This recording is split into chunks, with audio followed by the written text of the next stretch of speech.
Hi friends, Radhe Krishna. जैसा कि आप जानते हैं कि आने वाली 7 अक्टूबर को जीवित पुत्री का व्रत है। वैसे तो संचय बना हुआ है यह व्रत 6 को है या 7 को, परंतु जैसे जीवित पुत्री का व्रत की कहानी में ही लिखा हुआ है कि हम सप्तमी से रहित अष्टमी का व्रत करते हैं और इसलिए यह व्रत 6 को हम नहीं कर सकते। हम यह व्रत अपने संतान के लिए करते हैं और संतान के लिए व्रत करने में हमें बहुत सारे नियमों का पालन करना पड़ता है। और 6 अक्टूबर को सप्तमी के साथ अष्टमी है, इसलिए हम ये व्रत 7 अक्टूबर को करेंगे उदया तिथि के अनुसार, और जिसका पारण हम 8 अक्टूबर को करेंगे। जीवित पुत्री का व्रत संतान की लंबी उम्र की कामना के लिए किया जाता है और इसे हम खर जितिया कहते हैं। खर जितिया का मतलब हम पानी की एक बूंद भी नहीं ले सकते। तीज में तो फिर भी रात में 10 बजे के बाद कुछ जगहों पर कुछ स्त्रियाँ पानी पी लेती हैं, परंतु जितिया में ऐसा नहीं होता। जितिया में पानी बिल्कुल भी नहीं पिया जाता और यह बहुत ही कठिन व्रत माना जाता है। इस त्यौहार को हम 3 दिन मनाते हैं। पहला जिस दिन नहाय खाए होता है, दूसरा जिस दिन हम स्त्रियाँ व्रत रखती हैं, और तीसरा जिस दिन हम पारण करते हैं।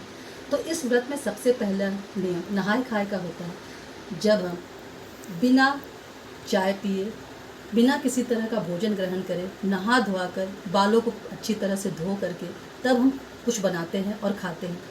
इसमें सबसे प्रमुख है मड़ुआ के आटे की रोटी, सितपुतिया और नोनी साग, और साथ में पोई साग। ये हमारे नियम का हिस्सा है। अब आप इसे जिस तरह भी बनाना चाहें, आप नोनी साग को चाहें तो अलग से भी बना सकते हैं या सितपुतिया में डालकर भी इसे बना सकते हैं। ये हमारा प्रथम भोजन होता है जिसे हम बिना लहसुन प्याज के बनाते हैं। और उसके बाद हम उठगन तैयार करते हैं। उठगन को हम अपने संतान के गिनती के अनुसार तैयार करते हैं और जिसे हम उठंगा देते हैं, जिसे हम आटे, घी, गुड़ या चीनी से बनाते हैं। उसके बाद हम ठेकुआ भी बनाते हैं जो हम प्रसाद के रूप में भगवान को चढ़ाते हैं। उसके बाद दिन भर हम बिना लहसुन प्याज के ही खाने को खाते हैं। बहुत जगहों पर कोहड़ा बनाया जाता है और कहा जाता है कि कोहड़ा बनाना आज के दिन बहुत शुभ होता है। उसके बाद हम सुबह 4 बजे उठते हैं और उठगन, घी, ये सब एक नेनुआ के पत्ते में डाल करके ऊपर छत पर चीलों और शियारों को देते हैं और 4 बजे ही हम पानी पी सकते हैं। दूसरे दिन फिर हमें दिन भर निर्जला रहना है और शाम में भगवान जीवित वाहन की पूजा अर्चना करनी है और कहानी कहनी है।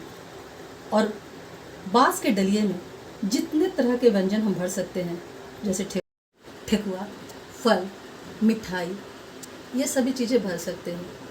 और हम चांदी के लव कुश की स्थापना करके जीवित वाहन की कथा सुनते हैं और उसके बाद आरती करते हैं और फिर जितिया अपने बच्चे के गले में पहना करके उसे वापस पहनते हैं। और ये आकृति हमेशा जोड़े में ही होती है।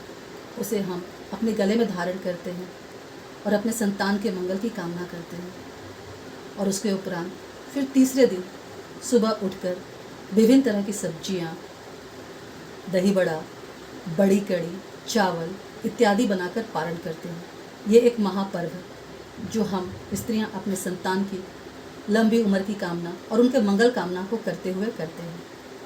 तो दोस्तों, इसीलिए इतने कठिन त्यौहार को और इतने पावन त्यौहार को सही तरह से करना बहुत ज़रूरी है। और इसी हम 7 अक्टूबर को शुद्ध अष्टमी में ही इस व्रत को करेंगे। धन्यवाद।